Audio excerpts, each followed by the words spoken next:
Mi nombre es Antonio Martínez de la Universidad Tecnológica de Querétaro, del grupo ITA 38, de la asignatura Ingeniería de Proyectos que imparte el profesor Fabio Tomás Moreno Ortiz. Programación de un proyecto. El principal objetivo de esta fase es la obtención del calendario de ejecución del proyecto. El método del camino crítico permite obtener dicho calendario. Este método se basa en el cálculo de una serie de datos y parámetros sobre el grafo del proyecto. Las actividades críticas forman un camino que une el inicio y fin del grafo del proyecto, denominado camino crítico. Ambos métodos son casi idénticos, aunque tenían algunos aspectos que los diferenciaban. PERT y CPM se conocen hoy en día como método del camino crítico. Bueno, estos métodos determinan las actividades críticas, facilitan la programación y se hace un seguimiento y control del proyecto, entre otros puntos. Se debe calcular los tiempos mínimos y tiempos máximos. Los tiempos mínimos son las actividades críticas en las que cualquier retraso repercute en la duración del proyecto. Esto es una actividad, el cálculo de tiempos mínimos es una actividad que indica su fecha más temprana de comienzo. Los tiempos mínimos de las actividades de un proyecto se calculan de izquierda a derecha del grafo. Los tiempos máximos de una actividad representan la fecha más tardía de comienzo. El cálculo de los tiempos máximos se realiza de derecha a izquierda del grafo, asignando a la actividad fin del proyecto un tiempo máximo igual a su tiempo mínimo. También se maneja el término holgura, que esto representa el tiempo que se puede retrasar esa actividad sin aumentar la duración del proyecto.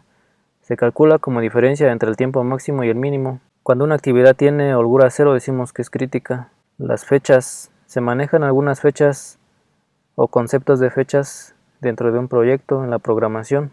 Fecha de comienzo más temprana, fecha de comienzo más tardía, fecha de finalización más temprana y fecha de finalización más tardía. Cada una de ellas lleva una fórmula básica. Ahora, los problemas que se pueden presentar en la programación de proyectos. En determinados periodos o días no hay recursos suficientes para llevar a cabo las tareas programadas para ese día. Ese es un problema en el cual podríamos pensar en asignar horas extras, contratar más personal o hacer actividades previstas con menos recursos aumentando la duración de las mismas o programar el proyecto teniendo en cuenta esta restricción de recursos. Ahora veamos un ejemplo. Aquí tenemos una tabla hecha en Excel, donde en la primera columna de la izquierda tenemos las actividades, una serie de actividades. Este tema es sobre poner un negocio de comida. Entonces primero tenemos una lista de actividades desde inicio del mercado previo, constitución del negocio, hasta inicio de las actividades propias del local, cuando ya se abre el negocio. Enseguida hay una columna de inicio, un tiempo estimado en el que esas actividades van a comenzar y en la siguiente columna un tiempo estimado en el que se desea finalizar esa actividad